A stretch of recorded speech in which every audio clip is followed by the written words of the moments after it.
ఆకాశవాణి ప్రాంతీయ వార్తలు చదువుతున్నది కె సుమ. ముఖ్యాంశాలు: ఆంధ్రప్రదేశ్ శాసనసభ సమావేశాలు ఈ రోజు నుంచి ప్రారంభం కానున్నాయి. ఆంధ్రప్రదేశ్లోని శ్రీకాకుళం జిల్లాలో నిర్మితమవుతున్న భోగాపురం విమానాశ్రయాన్ని నిర్దేశిత సమయం కంటే ముందుగానే పూర్తి చేస్తామని కేంద్ర పౌర విమానయాన శాఖ మంత్రి కింజరపు రామ్మోహన్ నాయుడు వెల్లడించారు.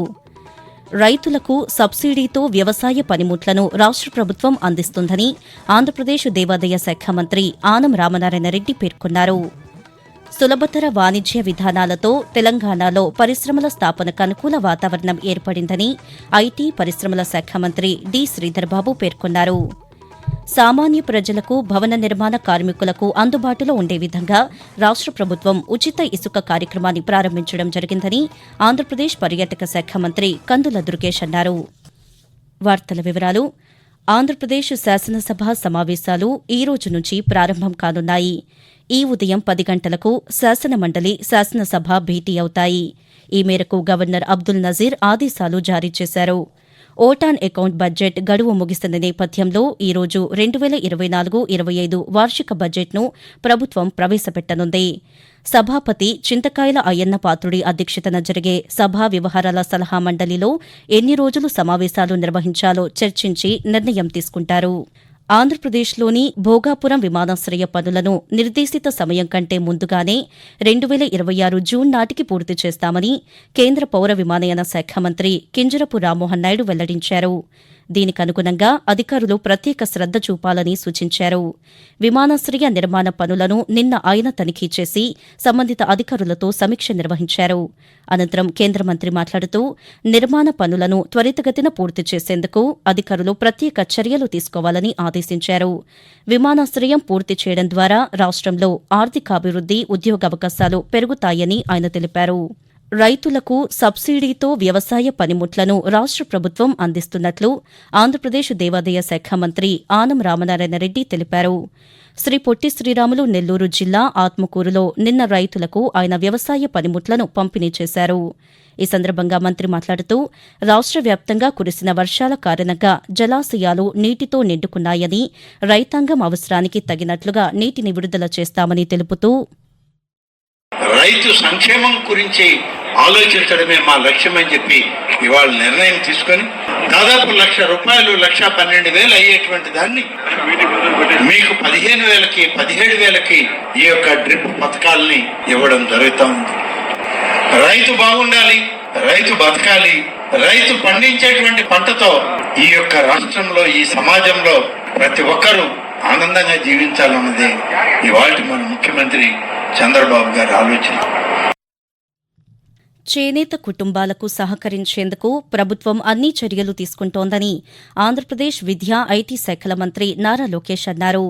గుంటూరు జిల్లా తాడేపల్లి మండలం కొలనుకొండ వద్ద పద్మశాలి భవన్కు నిన్న ఆయన శంకుస్థాపన చేశారు. ఈ సందర్భంగా మాట్లాడుతూ రాష్టంలో అంతర్జాతీయ ప్రమాణాలతో వీవర్స్ శాల ఏర్పాటు చేయడంతో పాటు మహిళలకు ఆధునిక రాట్నాలను ఉచితంగా అందజేశామన్నారు. నూతన డిజైన్లతో మంగళగిరి వస్త్రాలకు ప్రపంచస్థాయి మార్కెట్ తీసుకొస్తామని ఆయన హామీ ఇచ్చారు. నేత వృత్తిపై ఆధారపడిన యువకులకు ప్రత్యేక శిక్షణ ఇచ్చి మంచి ఆదాయం లభించే విధంగా చర్యలు చేపడతామని ఆయన పేర్కొన్నారు. ఆంధ్రప్రదేశ్లో నిర్మాణంలో ఉన్న పోలవరం ప్రాజెక్టుకు అవసరమైన నిధులిచ్చేందుకు కేంద్రం సిద్దంగా ఉందని కేంద్ర ఉక్కు, భారీ పరిశ్రమల శాఖ సహాయ మంత్రి భూపతిరాజు శ్రీనివాస్ వర్మ పేర్కొన్నారు. ఏలూరు జిల్లా జంగారెడ్డిగూడెంలో నిన్న ఆయన పాతికేయులతో మాట్లాడుతూ పోలవరం త్వరితగతిన పూర్తి చేయాలన్నది కూటమి ప్రభుత్వ లక్ష్యమన్నారు. ఇందుకు కావలసిన నిధులను కేంద్రం ఇస్తుందని పేర్కొన్నారు. 70,000 కోట్ల రూపాయల బీపీసీఎల్ ప్రాజెక్టును రాష్టంలో ఏర్పాటు చేయబోతున్నట్లు చెప్పారు. భద్రాచలం, కొవ్వూరు రైలు మార్గం నిర్మాణంపై ఆ శాఖ మంత్రితో చర్చిస్తామని వెల్లడించారు. తెలంగాణ ప్రభుత్వం తీసుకువచ్చిన సులభతర వాణిజ్య విధానాలతో పరిశ్రమల స్థాపనకు అనుకూల వాతావరణం ఏర్పడిందని ఐటీ పరిశ్రమల శాఖ మంత్రి డి శ్రీధర్బాబు పేర్కొన్నారు. మలేసియాలో జరిగిన తెలంగాణ దశాబ్ది ఉత్సవాలకు హాజరైన మంత్రి కౌలాలంపూర్లో అక్కడి పారిశ్రామికవేత్తలతో సమావేశమయ్యారు. తెలంగాణలో పెట్టుబడులు పెట్టడానికి ముందుకు రావాలని పారిశ్రామికవేత్తలకు ఈ సందర్భంగా పిలుపునిచ్చారు. మలేసియా, భారతదేశాల మధ్య వాణిజ్య సంబంధాలు మరింత బలపడాలని కోరుకుంటున్నట్లు ఆయన వెల్లడించారు. ఆకాశవాణి ప్రాంతీయ వార్తలు వింటున్నారు. సామాన్య ప్రజలకు, భవన నిర్మాణ కార్మికులకు అందుబాటులో ఉండే విధంగా రాష్ట ప్రభుత్వం ఉచిత ఇసుక కార్యక్రమాన్ని ప్రారంభించడం జరిగిందని ఆంధ్రప్రదేశ్ పర్యాటక శాఖ మంత్రి కందుల దుర్గేష్ అన్నారు.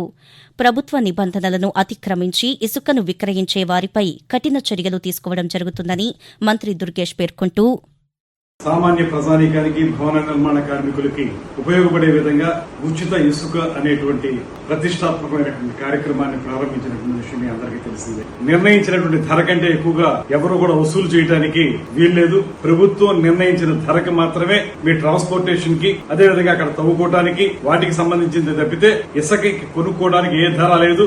ఎవరైనా అలా అడిగితే వెంటనే పోలీసులకు గాని, రెవెన్యూ డిపార్ట్మెంట్ వారికి గాని తెలియజేయండి. అవసరమైతే నాకు కూడా తెలియజేయండి. దాన్ని బట్టి వారి మీద కఠినమైన చర్యలు ఉంటాయనేటువంటి మాట తెలియజేస్తున్నాను.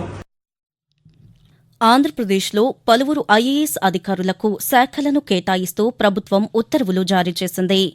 సాంఘిక సంక్షేమ శాఖ కార్యదర్శిగా పనిచేస్తున్న కె కన్నబాబుకు పురపాలక, పట్టణాభివృద్ది శాఖ కార్యదర్శిగా పూర్తి అదనపు బాధ్యతలు అప్పగించగా, ఆర్థిక శాఖ కార్యదర్శిగా రొనాల్డ్ రోసును నియమించింది.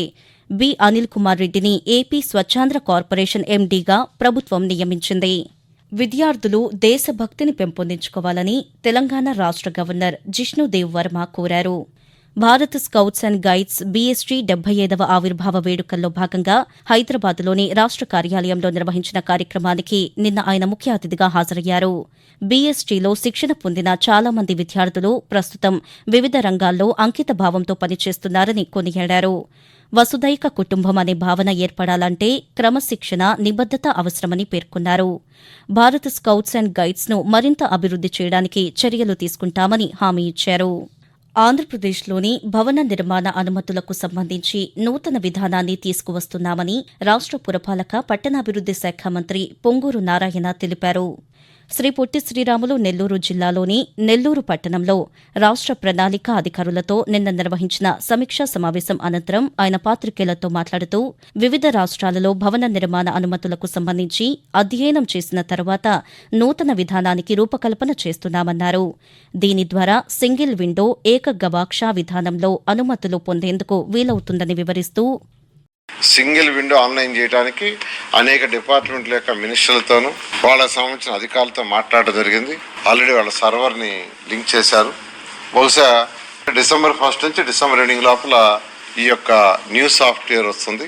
అది వచ్చినప్పుడు ప్రజలకు చాలా సులభతరం అవుతుంది. రూల్స్ అండ్ రెగ్యులేషన్ లిబరలైజ్ చేస్తూ రిజిడ్ గా ఉండబోతున్నాం. అందువల్ల ప్రతి బిల్డర్, ప్రతి ఒక్కరికి నేను ఒకటే రిక్వెస్ట్ చేసేది, మీరు అందరూ కూడా దీనికి బద్దులే చేయాల్సిందిగా నేను అందరిని రిక్వెస్ట్ చేస్తున్నాను. తెలంగాణలోని వ్యవసాయ, ఉద్యాన, పశువైద్య విశ్వవిద్యాలయాల పరిధిలోని కళాశాలల్లోని కోర్సుల్లో కన్వీనర్ కోటా సీట్ల భర్తీకి ఈ నెల 18 నుంచి 3వ విడత కౌన్సిలింగ్ నిర్వహించనున్నట్లు రిజిస్టార్ శివాజీ తెలిపారు. ఇప్పటి వరకు 2 విడతల్లో కన్వీనర్ కోటా కౌన్సిలింగ్ పూర్తి కాగా, ఎన్ఆర్ఐ, సెల్ఫ్ ఫైనాన్స్ కోర్సులకు నిన్న మొదటి విడత కౌన్సిలింగ్ ముగిసింది. 18 నుంచి జరిగే 3వ విడత కౌన్సిలింగ్ ద్వారా ఈ కోర్సుల్లో ఖాళీలను భర్తీ చేయనున్నట్లు ఆయన వెల్లడించారు. దీనికి సంబంధించిన వివరాలు విశ్వవిద్యాలయ వెబ్సైట్ www.pjtau.edu.in లో ఉంటాయన్నారు. ప్రాంతీయ వార్తలు ముగించే ముందు ముఖ్యాంశాలు మరోసారి.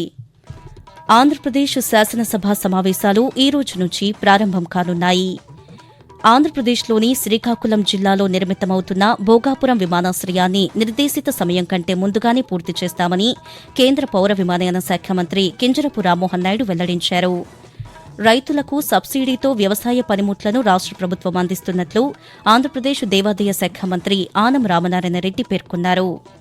సులభతర వాణిజ్య విధానాలతో తెలంగాణలో పరిశ్రమల స్థాపనకు అనుకూల వాతావరణం ఏర్పడిందని ఐటీ, పరిశ్రమల శాఖ మంత్రి డి. శ్రీధర్బాబు పేర్కొన్నారు. సామాన్య ప్రజలకు, భవన నిర్మాణ కార్మికులకు అందుబాటులో ఉండే విధంగా రాష్ట ప్రభుత్వం ఉచిత ఇసుక కార్యక్రమాన్ని ప్రారంభించడం జరిగిందని ఆంధ్రప్రదేశ్ పర్యాటక శాఖ మంత్రి కందుల దుర్గేష్ పేర్కొన్నారు. ఆకాశవాణి ప్రాంతీయ వార్తలు ఇంతటితో సమాప్తం.